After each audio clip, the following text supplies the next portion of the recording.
Today we are going to be analyzing Nissa, Who Shakes the World. Nissa, Who Shakes the World is 3 green for legendary planeswalker Nissa. Whenever you tap a forest for mana, add an additional green. +1. Put 3 +1/+1 counters on up to 1 target non-creature land you control. Untap it. It becomes a 0/0 elemental creature with vigilance and haste that's still a land. So, first of all, if you are in mono green and you're looking for mana doublers, this is a really good solution. Yes, it can get killed, and yes, there are a couple of other better mana doublers, but especially if you care about planeswalkers. If you're in mono green or you care about planeswalkers, then this is an incredibly good mana ramp piece. If you're not either of those, or if you care about planeswalkers but you're on like 4 color or something, then that changes the story a little bit. So the first thing, well, you know what? I'm going to finish reading it because I actually didn't do that. So it also has a +1, which says put 3 +1/+1 counters on up to 1 target non-creature land you control. Untap it. It becomes a 0/0 elemental creature with vigilance and haste that's still a land. It has 5 loyalty, and it has a -8. You get an emblem with lands you control have indestructible, and search your library for any number of forest cards, put them onto the battlefield tapped, then shuffle your library. So, this is incredibly good because you get to protect your planeswalker while you're trying to get it up to that ultimate. Will you probably get it to that ultimate? I highly doubt it, but anything's possible.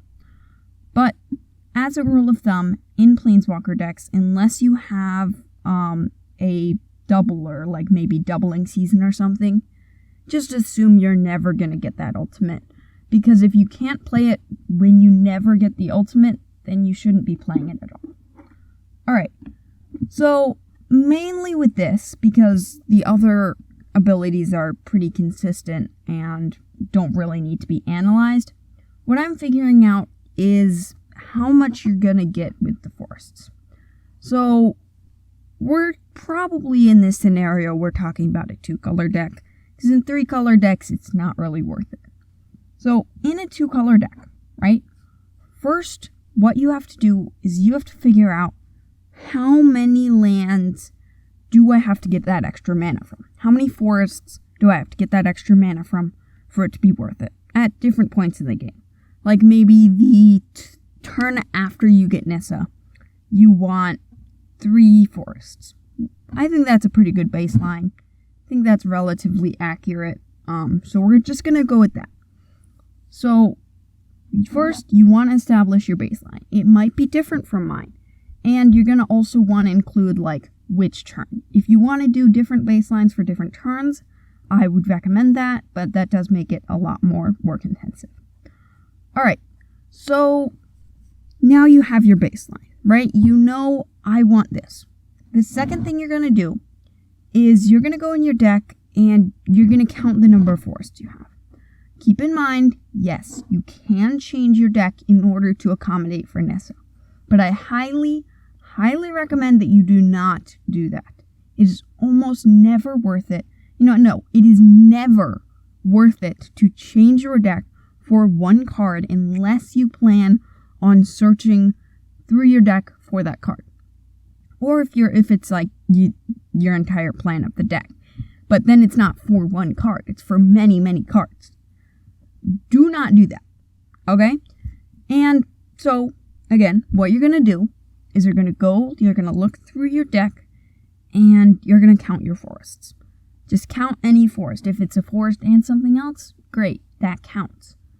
Then, so you have this, right? So what we're going to do is we are going to calculate how many you're going to have on different turns.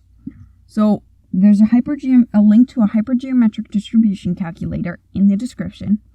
I am going to show this example, but you'll have to do it for your own in order to get accurate results. So for population size, you're going to put 99. For number of successes in population, what you're going to do is you're going to put the number of forests. So I'm going to assume 23. So little bit more than half of the lands you're running are forests. For sample size, you are going to do 7 plus the turn you're thinking about. So I decided to think about turn 6, so 13. And then for the number of successes in sample, how many do I need to be satisfied? I decided I needed 3.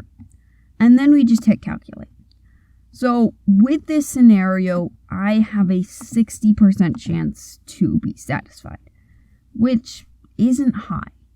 And there's ways we can change this. Obviously, we can add more, but I highly recommend you don't do that. We can increase the turn, right? We could say turn 8. Then we have a 73% chance. And I'm feeling relatively comfortable. I've got decent odds of being able to get that. Maybe I want even turn 9. There. Turn 9, I have an 80% chance of getting that 3. Now, that is rather late in the game, so that is a little bit weak, but, we'll see. And then for number of successes in sample, similar thing, you can change that. So maybe I only want 2, right? I really want it to be turn 6, but I'm okay with 2. Well, then, boom, we have an 86% chance of getting that. So, generally, in a similar situation to this, on turn 6, you're going to get 2, and if you're really lucky, you might get 3. Now, obviously, everyone will have different situations and different criteria, but with this, I'd say it could be somewhat playable. It's not going to be amazing, and it's not going to be at the top of your list of cards to include, but you can test it out and see how it works. So, it does suck that it can be destroyed, but I think it makes up for that by making the creatures. I think it's good.